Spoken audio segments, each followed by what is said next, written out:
दोस्तों, अयोध्या में राम मंदिर बनने का काम तेजी से चल रहा है। उम्मीद है कि ये जनवरी 2024 तक बनकर तैयार हो जाएगा। राम मंदिर के उद्घाटन में प्रधानमंत्री नरेंद्र मोदी पहुंचने वाले हैं। ऐसे में अयोध्या के मुसलमान समुदाय ने उनके सामने एक बड़ी मांग रखी है।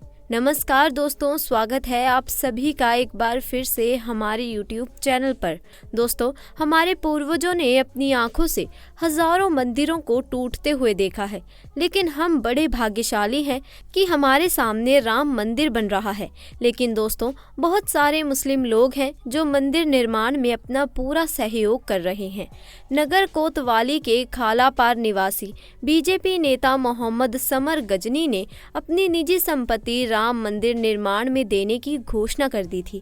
जी हां, मोहम्मद समर गजनी ने अपनी लगभग 90 लाख रुपए की निजी संपत्ति को अयोध्या में बन रहे राम मंदिर निर्माण में देने के लिए मुख्यमंत्री योगी आदित्यनाथ से मुलाकात की और संपत्ति के कागज उनके द्वारा राम मंदिर ट्रस्ट के नाम कर दिए हैं, ताकि इस संपत्ति को बेचकर उनकी धनराशि राम मंदिर निर्माण में लगाई जा सके। दोस्तों, उन्होंने बताया कि हिंदू मुस्लिम के बीच प्यार पैदा करने के लिए उन्होंने ये फैसला लिया है। दोस्तों, दूसरी मिसाल भी अयोध्या से ही है। वहाँ का मुस्लिम समाज भगवान राम को अपना पैगंबर मानता है। अयोध्या में मुस्लिम समुदाय ने धार्मिक एकता का संदेश देते हुए राम नाम लिखकर दीप जलाए। इसी बीच जिला पंचायत सदस्य बबलू खान ने कहा कि लंबे अरसे बाद हमारे पूर्वज अपने महल में विराजमान होंगे। उन्होंने कहा कि 14 वर्ष वनवास काटने के बाद राम लला जब अयोध्या की धरती पर आए थे, तभी से दीपावली का त्योहार मनाया जाता है। इसलिए इस बार दीपावली पर हम लोग हिंदू मुस्लिम सिख ईसाई सभी मिलकर दीपक जलाएंगे। जी हाँ दोस्तों, ये एकता की मिसाल अयोध्या के मुस्लिम ही दे सकते हैं। इसके अलावा उन्होंने कहा कि राम हमारे पूर्वज हैं और हम राम के वंशज हैं। हाँ, मानते हैं कि हम मुस्लिम हैं, लेकिन हम हमेशा से मुस्लिम नहीं थे और भगवान राम ही हमारे पूर्वज हैं। दोस्तों, अयोध्या के जितने मुसलमान हैं ना, वो भगवान श्री राम को अपना पैगंबर मानते हैं, अपना अन्नदाता मानते हैं, अपना राजा मानते हैं। जी हाँ, उनका मानना ये है कि उनकी रोजी रोटी का जुगाड़, उनकी रोजी रोटी भगवान राम के कारण ही चलती है। वहाँ पर जितने लोग मंदिर में दर्शन के लिए आते हैं, वो उन्हीं से व्यापार करते हैं, तो हुआ ना भगवान राम ही उनके लिए जन्मदाता। दोस्तों, तीसरी मिसाल वाराणसी से है। दरअसल वाराणसी के एक मुस्लिम व्यापारी ने सफेद सूती कपड़े की चादर पर गंगा की मिट्टी और पानी का इस्तेमाल कर श्रीमद् भगवत लिखा था।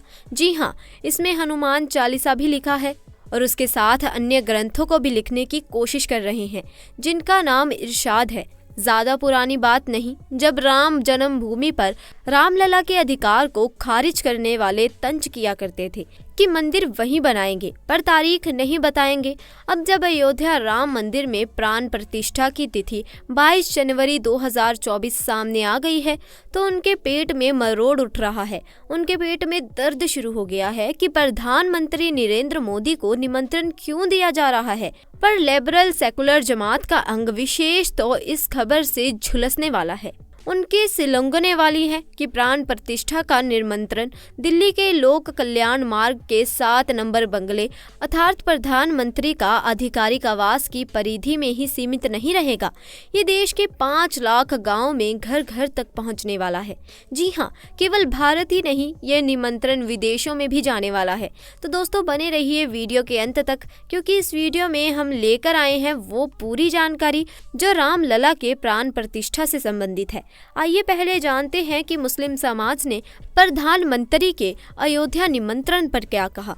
दोस्तों, उत्तर प्रदेश की अयोध्या में बन रहे भव्य राम मंदिर का अगले साल 22 जनवरी को प्रधानमंत्री नरेंद्र मोदी उद्घाटन करेंगे। प्राण प्रतिष्ठा के बाद श्रद्धालुओं के लिए इसे खोल दिया जाएगा। वहीं दूसरी ओर धनुपुर में अभी तक मस्जिद का निर्माण कार्य शुरू नहीं हुआ है, जिसे लेकर मुस्लिम समुदाय में नाराजगी है। इंडियन मुस्लिम लीग के अध्यक्ष अध्यक्ष मोहम्मद इस्माइल अंसारी ने पीएम मोदी से गुजारिश की है कि मस्जिद का जो निर्माण रुका हुआ है उसे आगे बढ़ा दें। वहीं दूसरी ओर जमीयत ने कहा है कि प्रधानमंत्री को किसी धार्मिक समारोह में शामिल नहीं होना चाहिए। प्रमुख मुस्लिम संगठन जमीयत उलेमाई हिंदू ने शुक्रवार को कहा कि पीएम मोदी को अयोध्या या किसी भी स्थान पर आयोजित होने वाले धार्मिक समारोह में शामिल नहीं होना चाहिए। मौलाना मोहम्मद मदनी के नेतृत्व वाले जमीयत में ये टिप्पणी उस समय की है जब श्री राम जन्मभूमि तीर्थ क्षेत्र न्यास ने बुधवार को प्रधानमंत्री मोदी को अयोध्या में राम नगरी के प्राण प्रतिष्ठा समारोह में शामिल होने के लिए निमंत्रण दिया। समारोह 22 जनवरी को होने की उम्मीद है। जमीयत की ओर से जारी बयान में मोहम्मद मदनी ने कहा कि ये स्पष्ट रूप से ये कहना चाहते हैं कि अयोध्या विवाद में सुप्रीम कोर्ट ने जो फैसला लिया था हम उसको सही नहीं मानते।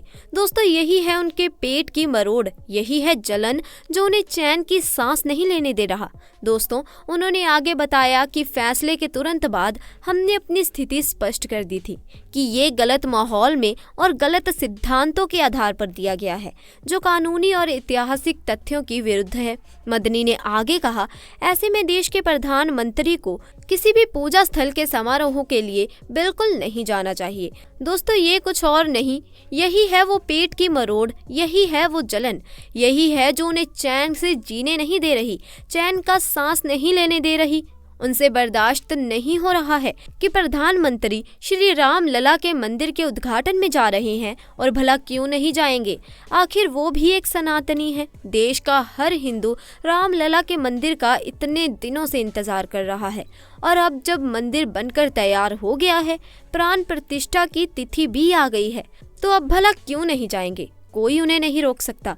और अयोध्या तो केवल झांकी है, अभी तो काशी और मथुरा दोनों बाकी हैं, और वो दिन भी जरूर आएगा।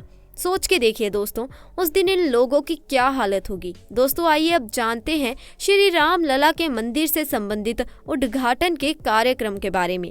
दोस्तों, श्री राम जन्मभूमि तीर्थ क्षेत्र ट्रस्ट के सदस्य कामेश्वर चौपाल ने बताया कि राम मंदिर के अनुष्ठान का कार्यक्रम अयोध्या में 16 जनवरी 2024 से शुरू हो जाएगा। 22 जनवरी को प्राण प्रतिष्ठा होगी। इस दौरान करीब 5000 संत महात्मा और कला शिक्षा जैसे अलग अलग क्षेत्र में उल्लेखनीय कार्य करने वाले करीब 5000 लोग भी उपस्थित होंगे। प्राण प्रतिष्ठा के बाद अगले 2 दिनों तक उत्सव मनाया जाएगा। चौपाल जी के अनुसार प्राण प्रतिष्ठा का निमंत्रण देश के 5 लाख गांव तक जाना है। दोस्तों, आगे कामेश्वर चौपाल ने बताया कि हिंदू परंपरा में गृह प्रवेश उत्तम योग में ही होता है। राम मंदिर के लिए हिंदुओं ने काफी लंबा संघर्ष किया है। 22 जनवरी को उत्तम योग होने के कारण इस नवनिर्मित राम मंदिर के गर्भगृह में प्राण प्रतिष्ठा के लिए चुना गया है। उल्लेखनीय है कि प्रभु श्री राम का जन्म अभिजीत योग में हुआ था। अन्य तिथियों के मुकाबले ये योग 22 जनवरी को लंबे समय तक रहेगा। यही कारण है कि प्राण प्रतिष्ठा के लिए इस तिथि को सबसे उपयुक्त माना गया है। दोस्तों, आपके मन में ये सवाल आया होगा कि हम लोग भव्य राम मंदिर में कब से दर्शन कर सकेंगे। दोस्तों, कामेश्वर चौपाल ने बताया कि 25 जनवरी 2024 से आम लोग भी भव्य राम मंदिर में प्रभु श्री राम का दर्शन कर पाएंगे। हालांकि गर्भगृह में कौन सी मूर्तियां स्थापित की जाएंगी ये निर्णय अभी नहीं हुआ है। 3 अलग अलग मूर्तियों का निर्माण किया जा रहा है। इसी तरह प्राण प्रतिष्ठा किनके निर्देशन में होगी और यजमान कौन होंगे, इस बारे में भी अंतिम निर्णय अभी नहीं हुआ है। दोस्तों, भगवान श्री राम की जन्म स्थली अयोध्या में बनाए जा रहे भव्य राम मंदिर में अगले वर्ष 22 जनवरी को प्राण प्रतिष्ठा कार्यक्रम में देश विदेश से बड़ी संख्या में पहुंचने वाले श्रद्धालुओं की सुविधा के लिए टेंट सिटी का निर्माण किया जा रहा है, जिसमें 80,000 श्रद्धालुओं के ठहरने की व्यवस्था होगी। लखनऊ में जारी एक आधिकारिक बयान में कहा गया कि प्राण प्रतिष्ठा कार्यक्रम में देश विदेश से लाखों लोगों के अयोध्या पहुंचने की संभावना को देखते हुए मुख्यमंत्री योगी आदित्यनाथ की मंशा के अनुरूप श्री राम मंदिर तीर्थ क्षेत्र ट्रस्ट व अयोध्या विकास पारिधिकरण की ओर से विभिन्न स्थानों पर टेंट सिटी का निर्माण कराया जा रहा है। इसमें ठहरने और भोजन की उत्तम व्यवस्था मुहैया कराई जाएगी। बयान में अयोध्या विकास पारिधिकरण के सचिव सत्येंद्र सिंह के हवाले से ये जानकारी दी गई है कि माझा गुप्तार घाट में 20 एकड़ भूमि भूमि में टेंट सिटी स्थापित की जाएगी। इसमें लगभग 20 से 25 हजार श्रद्धालुओं के रहने की व्यवस्था की जा रही है। उन्होंने बताया कि अयोध्या धाम में ब्रह्म कुंड के पास में भी एक टेंट सिटी स्थापित की जा रही है। इसमें 35 टेंट लगेंगे, जिसमें लगभग 30 हजार श्रद्धालुओं के रुकने की व्यवस्था की जा रही है। उन्होंने बताया कि तीर्थ क्षेत्र ट्रस्ट की ओर से बाग बीजेसी में 25 एकड़ भूमि में टेंट सिटी स्थापित की जा रही है, जिसमें लगभग 25 हजार लोगों के रुकने की व्यवस्था हो सकेगी। इसके अलावा कार सेवकपुरम व मनी राम दास की छावनी में भी श्रद्धालुओं के ठहरने के लिए टेंट सिटी स्थापित की जाएगी। तो दोस्तों, आज के लिए बस इतना ही। आपको हमारी आज की ये जानकारी कैसी लगी, कमेंट सेक्शन में ज़रूर बताएं। साथ ही दोस्तों, वीडियो पसंद आई हो तो इसे लाइक करें, शेयर करें और चैनल को सब्सक्राइब करें। जल्द मिलेंगे ऐसी ही नई जानकारी के साथ। तब तक के लिए आपका बहुत बहुत धन्यवाद।